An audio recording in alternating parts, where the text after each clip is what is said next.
आप देख रहे हैं आवाज इंडिया टीवी।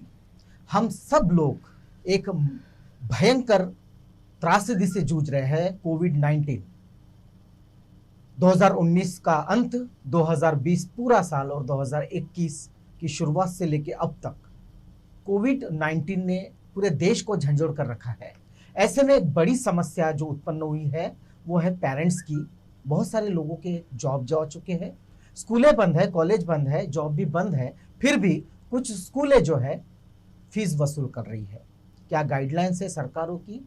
पेरेंट्स क्या कहते हैं? उनका प्रतिनिधित्व करने के लिए हमारे यहाँ 3 लोग यहाँ मौजूद है कि फीस का स्ट्रक्चर क्या होना चाहिए, क्या लोगों से, विद्यार्थियों से फीस लेनी चाहिए, नहीं लेनी चाहिए, क्या मांगे हैं। 3 लोग हैं हमारे साथ।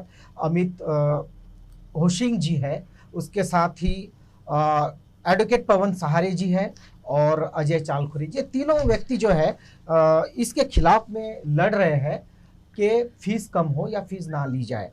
महाराष्ट्र के जितने भी स्टूडेंट हैं, सभी स्टूडेंट के पेरेंट्स हैं, उनका प्रतिनिधित्व करते हैं।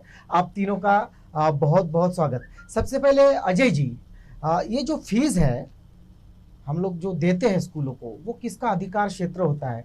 कौन तय करता है कि स्कूलों में कितनी फीस होनी चाहिए? क्या स्कूल तय करती है? क्या एजुकेशन कोई पॉलिसी सरकार की है? क्या चीज़ है ये?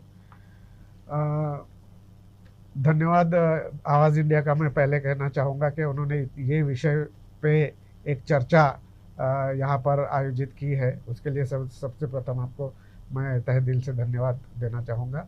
आपका जो सवाल है कि ये फीस कौन तय करता है, महाराष्ट्र फीस रेगुलेशन एक्ट के तहत 2011 के तहत EPTA का गठन स्कूल करती है और EPTA में पेरेंट्स लोगों की एक समिति स्थापन की जाती है। वो समिति को अधिकार है फीस का तय करने का। तो एक्चुअली देखा जाए तो स्कूल के जो रिप्रेजेंटेटिव्स हैं, जैसे टीचर्स प्लस EPTA मेंबर्स जो कि पेरेंट्स से ही इलेक्ट होकर के जाते हैं, उनकी एक समिति गठित करके वहाँ पे स्कूल प्रपोजल रखती है कि हमको इस साल फीस बढ़ानी है, कितनी बढ़ानी है, क्यों बढ़ानी है, उसके कारण देने पड़ते हैं।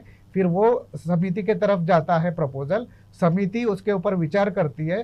समिति ने, EPTA के समिति ने एक्चुअली उस फीस के बारे में वो बढ़ना चाहिए कि नहीं बढ़ना चाहिए, ऐसा प्रपोजल सारे पेरेंट्स को के नॉलेज में लेके आना चाहिए, मगर वैसा होता नहीं है। EPTA मेंबर सारे पेरेंट्स के नॉलेज में ये बात लाती नहीं है। ये हमारा दुर्दैव है हर पेरेंट्स का। इसी के वजह से जो फीस जो अनगिनत बढ़ रही है उसके वजह से बढ़ रही है। तो ये EPTA का ही अधिकार होता है कि फीस के ऊपर कितना कंट्रोल रखना चाहिए या नहीं रखना चाहिए। एडवोकेट पवन जी, मैं आपके तरफ आऊंगा। फीस की बात चल रही है, आप कानून के जानकार हैं। क्या कानून है? क्या कानून स्कूलों को रोकता है फीस लेने के लिए, या फिर स्कूल फीस उनको अधिकार देता है फीस लेने? ऐसे क्या कानून है? हाँ जी, अभी जो मेरे फ्रेंड ने जो अभी बताया, तो फी रेगुलेशन एक्ट का सेक्शन 3 जो है वो सारे महाराष्ट्र के जितने भी प्राइवेट स्कूल्स है, इसके तहत उनको सेक्शन 3 में फी रेगुलेशन एक्ट के तहत वो ज़्यादा फीस नहीं ले सकते, एक ऐसा प्राविधान है। सेक्शन 4 में, जैसा अभी मेरे फ्रेंड ने बताया, सेक्शन 4(1) में PTA फॉर्म होना चाहिए। PTA फॉर्म होने के लिए उनको बाकायदा नोटिस देना चाहिए, उनसे 50 रुपये फीस वसूल करनी चाहिए। वो वसूल करने के बाद में उसकी लिस्ट स्कूल के बोर्ड पर पब्लिश करनी चाहिए, ऐसा रूल है।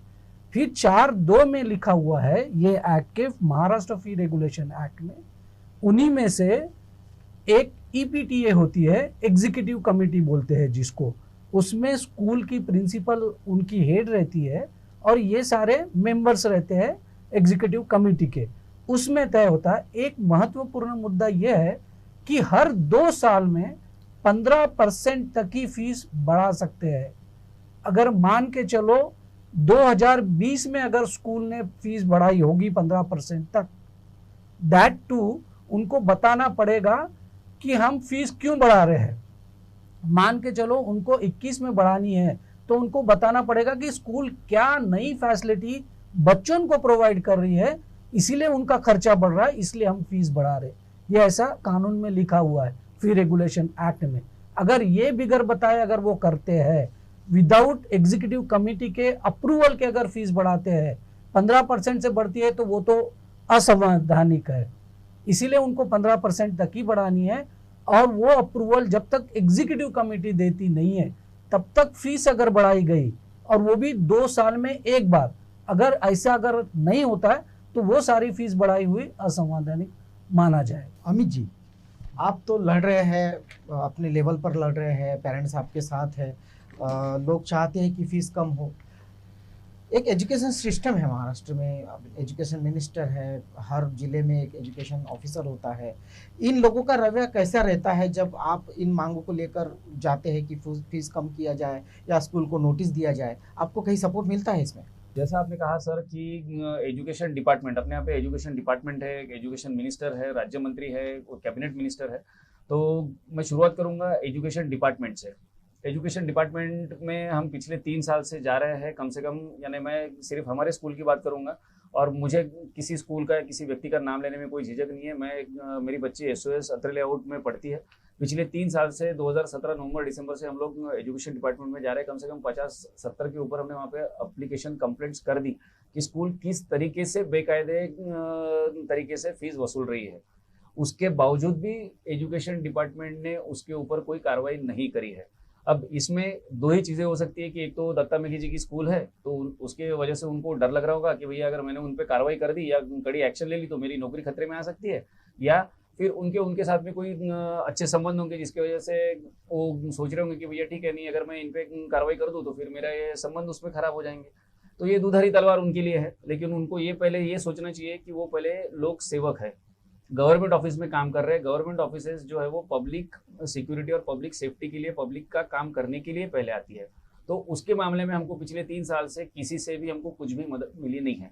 सबसे पहले थे सतीश मेंढे, यानी 2 साल पहले वो अस्थायी यानी टेम्पररी रूप से वहाँ पे वो डिप्यूटी डायरेक्टर थे एजुकेशन के।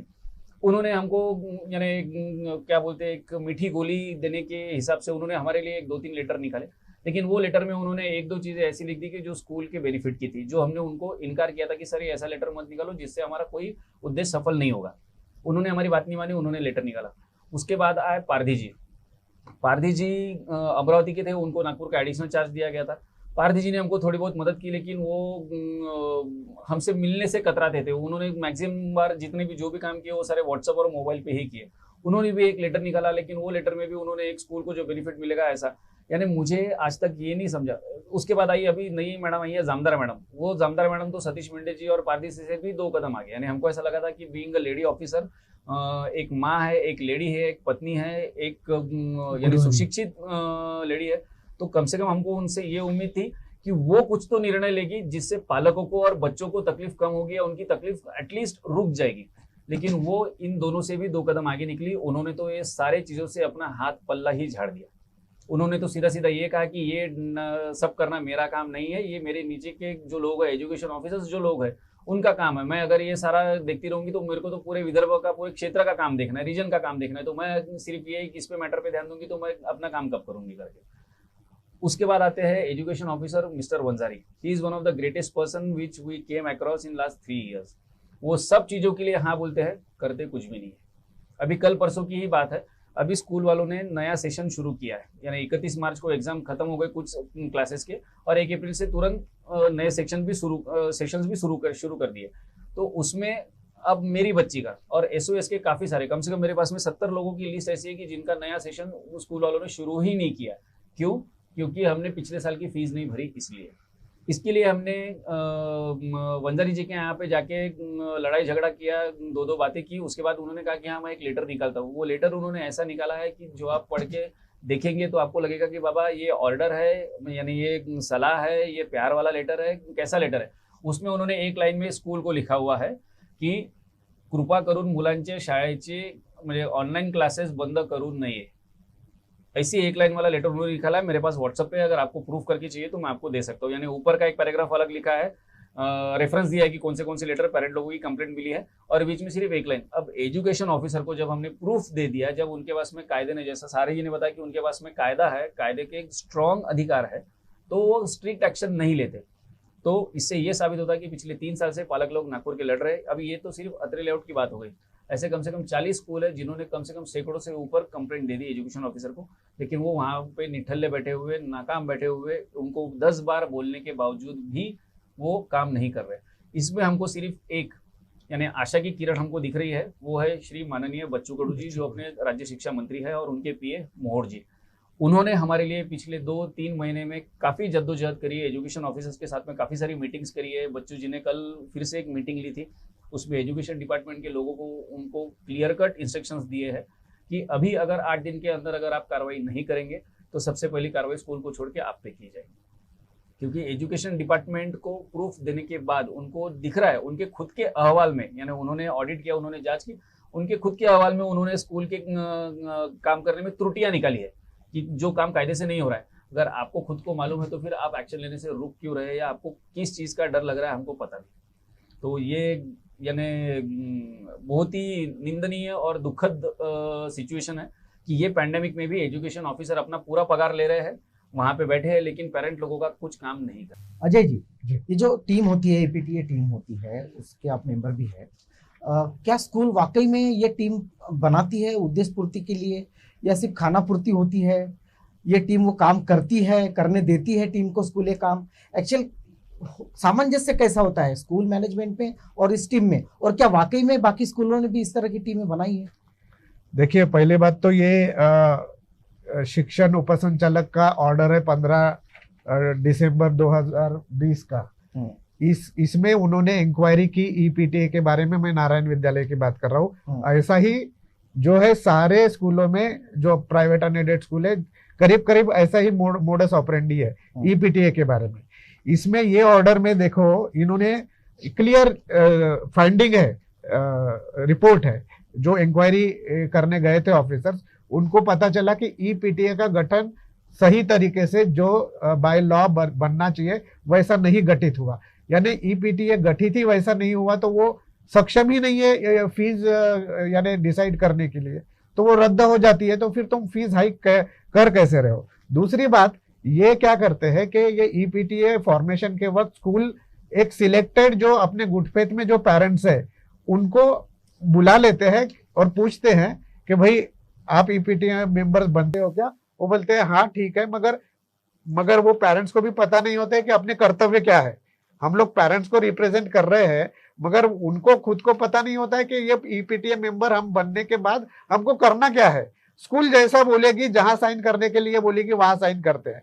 तो ये कुछ पेरेंट्स ऐसे भी है, मेरे नॉलेज में है, ये नारायण विद्यालय की बात है, कि जो टीचर है वहां पर उसी के हस्बैंड ईपीटीए मेंबर है। यानी टीचर मेंबर भी ईपीटीए में है, पेरेंट्स के तरफ से भी वही स्पाउस है, दोनों लोग एक ही जगह पे है। तो फिर जब ये सवाल आता है, कॉन्फ्लिक्ट ऑफ इंटरेस्ट आता है, तो वो पर्पस सॉल्व नहीं होता।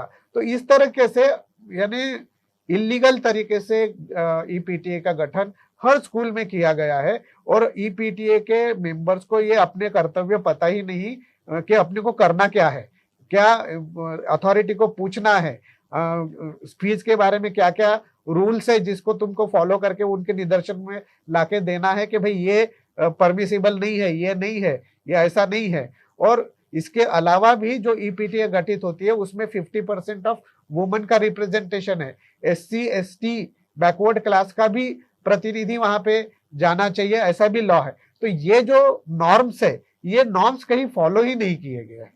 तो इस तरह से ईपीटीए का जो गठन है वो पूरी तरह से इलीगल है, ऐसा मुझे कम से कम इस ऑर्डर से लग रहा है। फिर अगर इलीगल है तो एजुकेशन ऑफिस ने इसको इलीगल है ये ठहराने का ऑर्डर दूसरा क्यों नहीं निकाला, या फिर दूसरी फॉर्म करने के लिए निर्देश क्यों नहीं दिए गए?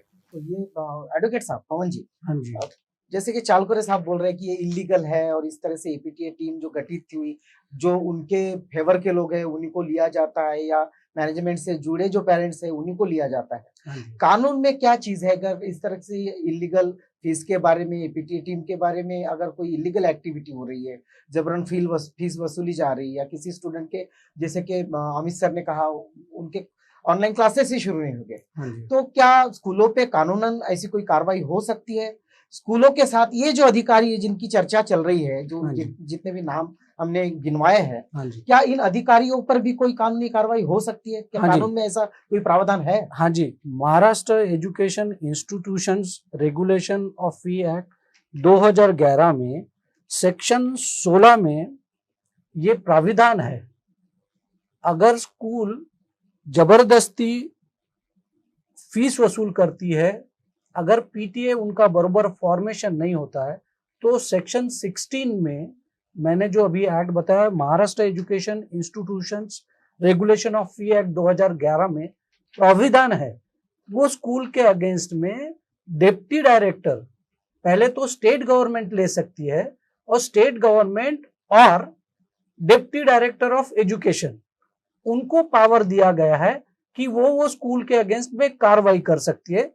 ये सेक्शन 16 में है, और सेक्शन 17 में और सेक्शन 16 में ऐसा भी है, अगर पहली बार वो स्कूल गुनाह करती है तो उनको 2000 तक पेनल्टी लगा सकते हैं, या तो 5 लाख तक लगा सकते हैं, ऐसी प्राविधान है। तो भी डिप्टी डायरेक्टर ऑफ एजुकेशन ये करते नहीं है।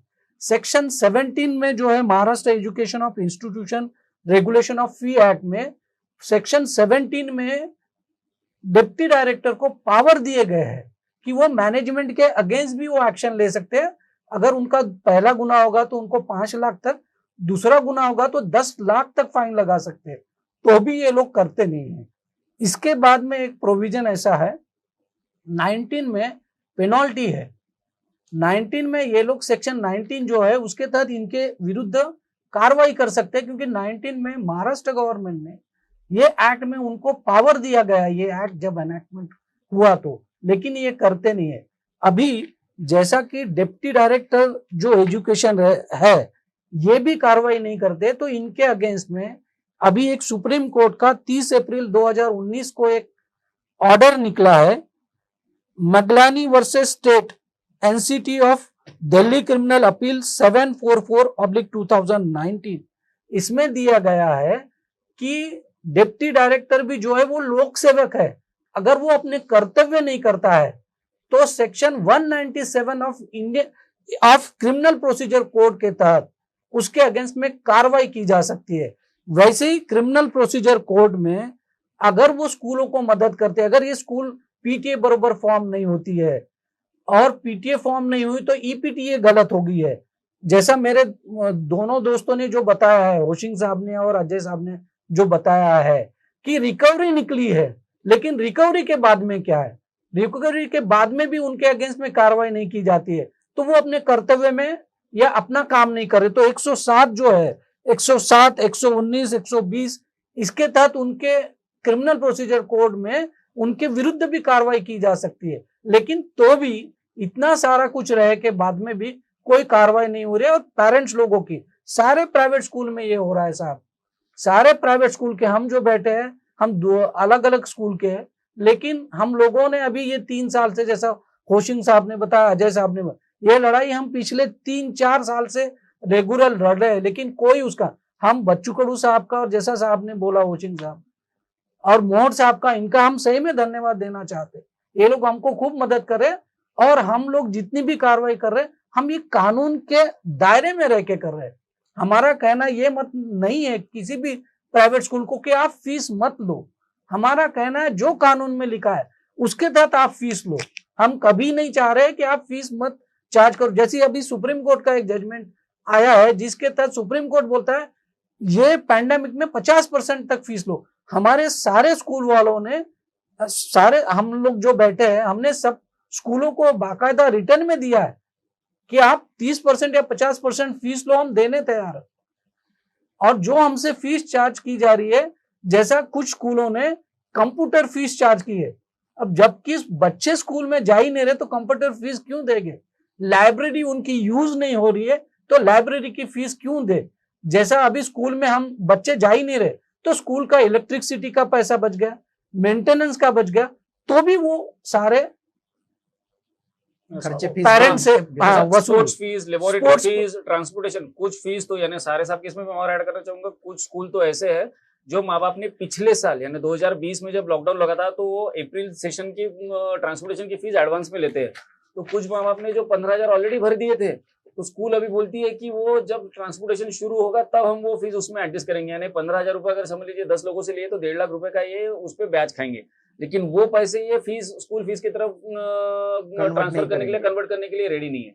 तो ये सरासर जाती है। और जैसे मैंने पहले भी कहा कि सारे एजुकेशन ऑफिसर जो अपने आंख बंद करके बैठे हैं, क्योंकि उनको मालूम है एक तो इनके स्कूल के साथ में कुछ तो साठगांठ है, उनके संबंध है, हित संबंध है, जिसकी वजह से ये स्कूल पे कड़ी कार्रवाई करने से घबरा रहे हैं, कतरा रहे हैं, या फिर इनको ये काम कुछ करना ही नहीं है कि भैया यानी जो टाइम टल रहा है, जितना टाइम निकाल सकते हो उतना टाइम निकालने दो, सरकार को अगर कुछ करना है तो सरकार इसमें हस्तक्षेप करेगी और उसमें करती रहेगी।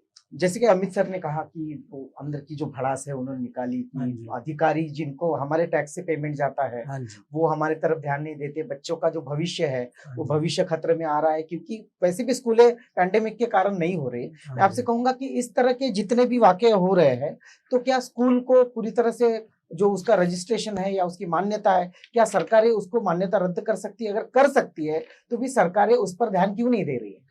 सर उसमें ऐसा है कि डिप्टी डायरेक्टर जो है वो स्टेट गवर्नमेंट का नुमाइंदा है, इनको वो स्कूलों की मान्यता रद्द करने के लिए स्टेट गवर्नमेंट से परमिशन लेनी पड़ेगी।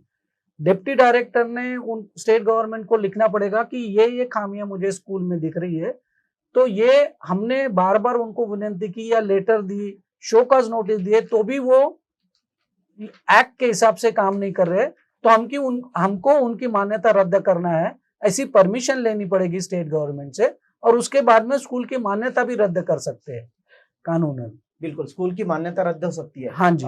अजय जी, ये जो एपीटीए टीम होती है, सारे पेरेंट्स होते हैं, कुछ तो आपने जैसे कहा कि बहुत फेक तरह की ये सारी कमेटियां होती है, लेकिन जो सच्चे पेरेंट्स हैं जैसे आप जैसे बैठे इधर, तो क्या आपके साथ इस आंदोलन में, फीस के आंदोलन में बाकी पेरेंट्स आपका साथ दे रहे हैं? कुछ अधिकारी भी आपका साथ दे रहे हैं? कैसे चल रहा है आंदोलन? वैसे तो इस आंदोलन में पीटीए मेंबर्स जो होते हैं अपने अपने स्कूलों के, उन स्कूलों के पीटीए मेंबर्स ने उन स्कूलों के जो बाकी पेरेंट्स हैं जो आंदोलन में उतरे हुए हैं उनके साथ रहना चाहिए था, मगर ऐसा किसी भी स्कूल के इसमें नहीं दिख रहा है कि ऐसा हो रहा है। वो तो उनको मैसेजेस भेजने के बाद वो मैसेजेस का भी रिप्लाई नहीं करते ईपीटीए मेंबर्स। इसका मतलब ही ये है कि ये जो ईपीटीए मेंबर्स है ये पूरी तरह से स्कूल के ही नियंत्रण में है, वो पेरेंट्स के लिए कुछ करना ही नहीं चाहते, ऐसी बात है। मैंने मेरे स्कूल यानी नारायण विद्यालय के मैं 15 पेरेंट्स पीटीए मेंबर्स है जिनके संपर्क में मैं हूँ, सबको मैंने फोन करके सिचुएशन बताई है कि मैंने उनको ये कहा कि भाई नारायण विद्यालय के ऊपर 7.59 करोड़ का रिकवरी ऑर्डर निकला, तो ये पेरेंट्स के पैसे हैं जो एक्सेस में स्कूल के तरफ है, तो पीटीए मेंबर होने के नाते में आपने क्या क्वेश्चन किए स्कूल को,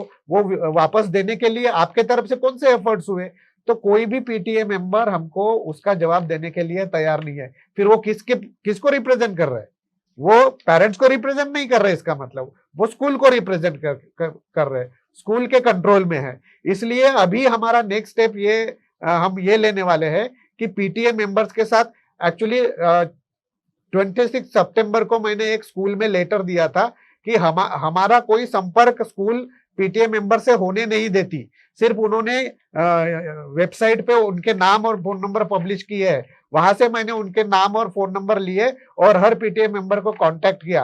कांटेक्ट करने के बाद मैंने उनको कहा कि हम आपसे मिलना चाहते हैं, तो कोई मानने के लिए तैयार नहीं था। तो इसलिए मैंने क्या किया कि स्कूल में एक लेटर दिया प्रिंसिपल को ये लेटर दिया कि हमारी मीटिंग ईपीटीए की जो बॉडी है उससे करा दीजिए, ताकि हम अपनी समस्याएं उन तक पहुंचाए और वो हमारी समस्या आपको पुट फॉरवर्ड करे।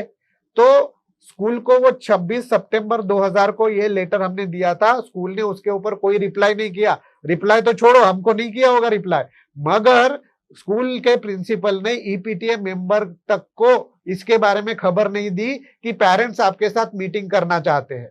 यानी इसका मतलब यह है कि स्कूल डेलिबरेटली ईपीटीए मेंबर्स को पेरेंट के साथ अलग रखना चाहते हैं, और अगर ये अलग रख रहे हैं इसका मतलब यह है कि ईपीटीए इलीगल है, यही मतलब होता है। इसलिए हमने अभी प्राइवेटली ईपीटीए मेंबर्स के साथ अपने लेवल पे एक मीटिंग बुलाने की कोशिश की है। कल हमारी मीटिंग होने वाली है ईपीटीए मेंबर्स के साथ। आपके माध्यम से मैं उनको अपील करना चाहूंगा कि वे हमको सहकार्य करें और हमारे मीटिंग में आकर के हमारी जो समस्या है वो समस्या को लेकर के आप स्कूल तक जाए और डिप्टी डायरेक्टर एजुकेशन ऑफिसर के तरफ भी जाकर के हमारी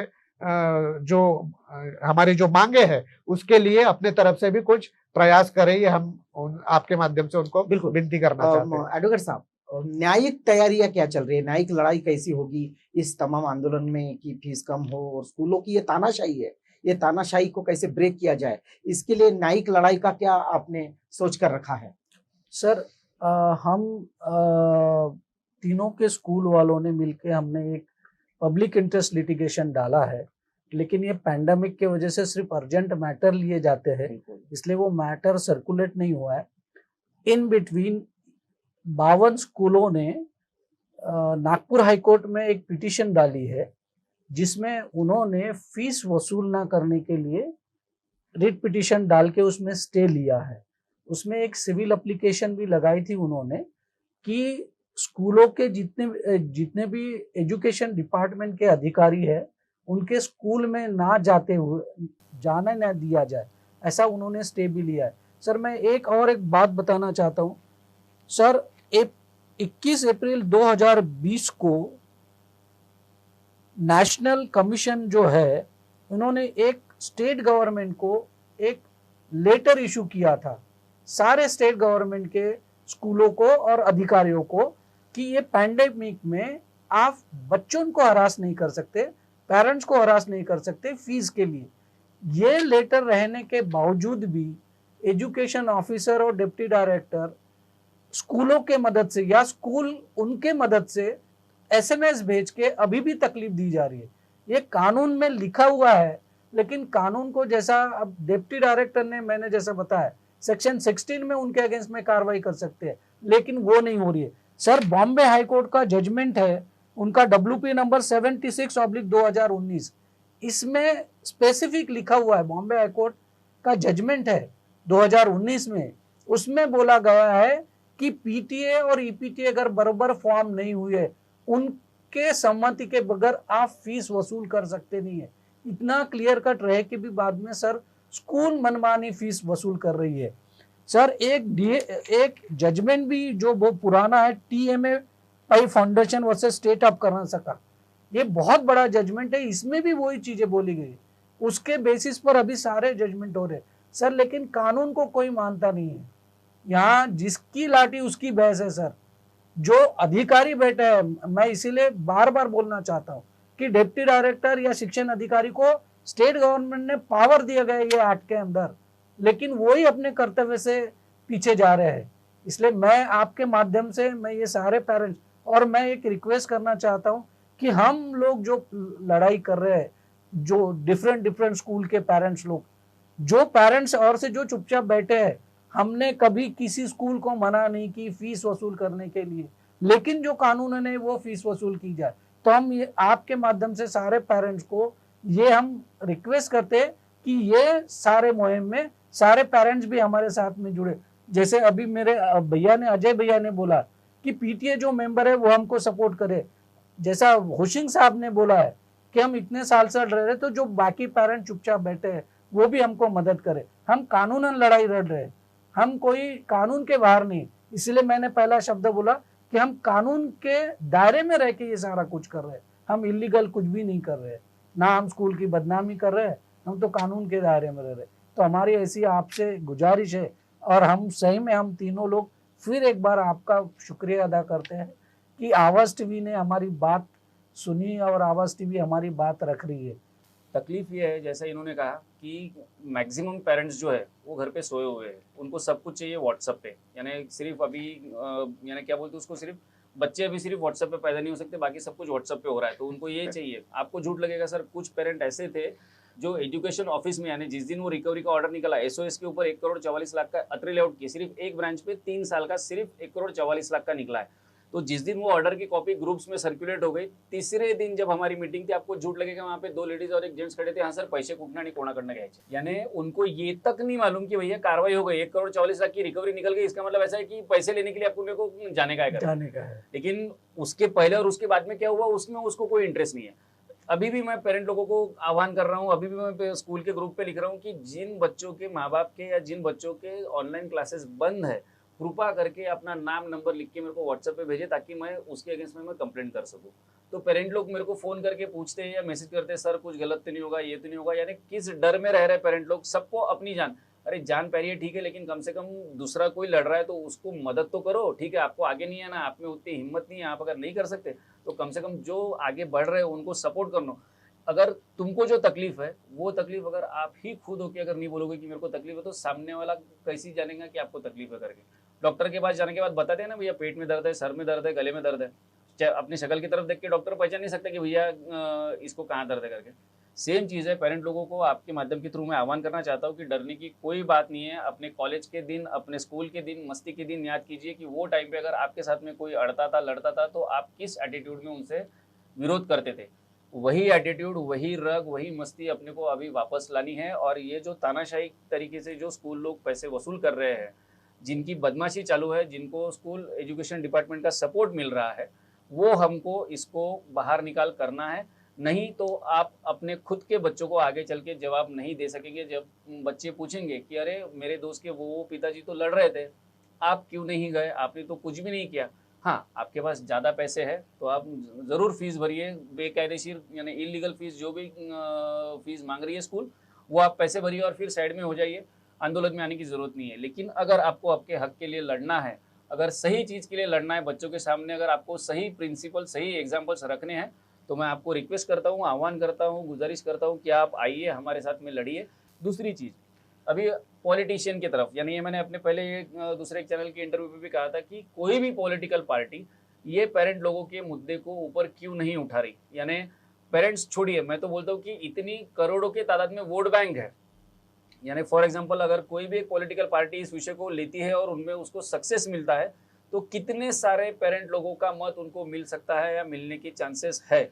इस तरीके से वोट, एटलीस्ट वोट बैंक के तरीके से सोचिए। और इसमें पॉलिटिकल लोगों को मैं बोलता हूँ, कोई भी पार्टी जिसको भी इंटरेस्ट हो, वोट बैंक चाहिए हो, जिनको अपने वोट दिख रहे हो, वो इसमें उतरे और इसमें हम लोगों को न्याय दिलाने की कोशिश करें। हमारी बॉम्बे की टीम है जिसको लीड कर रही है एडवोकेट अनुभा सहाय मैम, जो पिछले 6-7 सालों से लड़ रही है, काफ़ी अलग अलग चीज़ों के लिए लड़ रही है। उनकी उनसे कई बार मीटिंगें हो चुकी है, उन्होंने कई बार बोल दिया। और ये बात अभी सिर्फ नागपुर तक नहीं, आपको मालूम है पूरे इंडिया में, पूरे महाराष्ट्र में, महाराष्ट्र के कम से कम 190 से ऊपर स्कूल की कंप्लेंट्स वर्षा गायकवाड़ के पास चली गई है, उनको भी पता है, बता दिया। अब तकलीफ ये होती है कि बच्चू कडू जी हमको सपोर्ट करते हैं, बच्चू कडू जी अगर कुछ ऑर्डर निकालते हैं तो वर्षा गायकवाड़ मैडम उधर से ऊपर से बोलती है कि नहीं, ये ऐसा नहीं करना, वैसा नहीं करना, वैसा नहीं करना।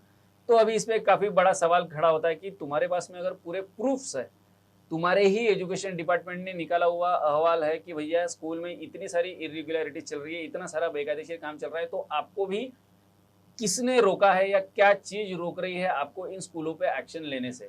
जैसा अभी सारे जी ने कहा, अजय जी ने कहा, हम लोग पहले दिन से, जिस दिन से हमने आंदोलन शुरू किया, हमने आज तक ये कभी नहीं कहा कि हम फीस नहीं भरेंगे, हमको फीस नहीं भरना है। हम सिर्फ और सिर्फ ये कह रहे हैं कि कानून जो बोलता है वो तरीके से तुम्हारी कार्रवाई होनी चाहिए और वही फीस हम भरने के लिए रेडी है आज भी। यानी ये तो कम से कम पिछले साल हमने 25-30% की मांग की थी कि भैया डिस्काउंट दे दो, ये करो, लेकिन उसके बाद में हमने डिसाइड किया कि भैया नहीं, हमको वो डिस्काउंट भी नहीं होना। हम सब लोग जो है, हम वो खुददार लोग हैं, हम हमारे बच्चों का पालन पोषण बराबर सही तरीके से कर सकते हैं, उतनी हम में हिम्मत है, उतनी हम जी जान लगा के मेहनत करेंगे और बच्चों को लिखाएंगे, पढ़ाएंगे। हम डिस्काउंट भी नहीं होना, तुम्हारी भीख भी नहीं होना डिस्काउंट की। लेकिन 13-14 से लेके जब से कानून लागू हुआ है तब से लेके तो इनका सारा ऑडिट होना चाहिए, और तब से लेके तो आज तक के जो सही फी है वो सही फी हम देंगे। अगर हम पे पैसे निकलते हैं तो हम पैसे देंगे, और अगर हम पे पैसे नहीं निकलते, स्कूल से लेना है तो स्कूल से पैसे लेकर छोड़ेंगे। ये बात तो तय है। यानी ये लड़ाई का बिगुल हमने ऑलरेडी 2 साल पहले फूंक दिया था, और अभी जब तक ये लड़ाई खत्म नहीं होती तब तक के हम लड़ते ही रहेंगे। रिजल्ट चाहे कुछ भी निकले, हम जीते या ना जीते, लेकिन लड़ने का हमारा जो एटीट्यूड है, लड़ने का हमारा जो अधिकार है, वो हम नहीं छोड़ेंगे। और इसके बीच में जो भी आएगा, प्राइवेट स्कूल वाले रहो, मेघे साहब रहो, मेघे के रिलेटिव्स रहो, एजुकेशन डिपार्टमेंट, मेंढे, जामदार, वंजारी, कोई भी रहो, वर्षा गायकवाड़ मैडम तक की भी लड़ना पड़ा तो उनको भी लेंगे, लेकिन ये नहीं छोड़ेंगे, गलत नहीं होने देंगे। इसका मतलब गलत नहीं होने देंगे। बिल्कुल गलत नहीं होने देंगे। ये बहुत ही बड़ी गंभीर समस्या है, क्योंकि बच्चों की फीस इतनी ज़्यादा ली जा रही है, पैंडेमिक काल में भी बच्चों से फीस वसूली जा रही है और पेरेंट्स उसके लिए लड़ रहे हैं। बच्चों की पढ़ाई, बच्चे ये देश का भविष्य होता है, और उनके भविष्य के साथ ही खिलवाड़ यहाँ चल रहा है। आप तीनों पेरेंट्स की लड़ाई लड़ रहे हैं, अन्याय के खिलाफ लड़ रहे हैं, स्कूलों की तानाशाही के खिलाफ, अफसरों की फीताशाही के खिलाफ आप लड़ रहे हैं। आपका बहुत बहुत हम अभिनंदन करते हैं। और इस लड़ाई में आवाज़ इंडिया टीवी हमेशा से ही लोगों के समस्याओं के साथ जुड़ी रही है। इस लड़ाई में भी आवाज़ इंडिया टीवी आपके साथ हमेशा खड़ी रहेंगे। आप देख रहे हैं आवाज़ इंडिया टीवी। धन्यवाद। धन्यवाद प्रीतम जी, बहुत बहुत Thanks. धन्यवाद। Thanks. Thank you.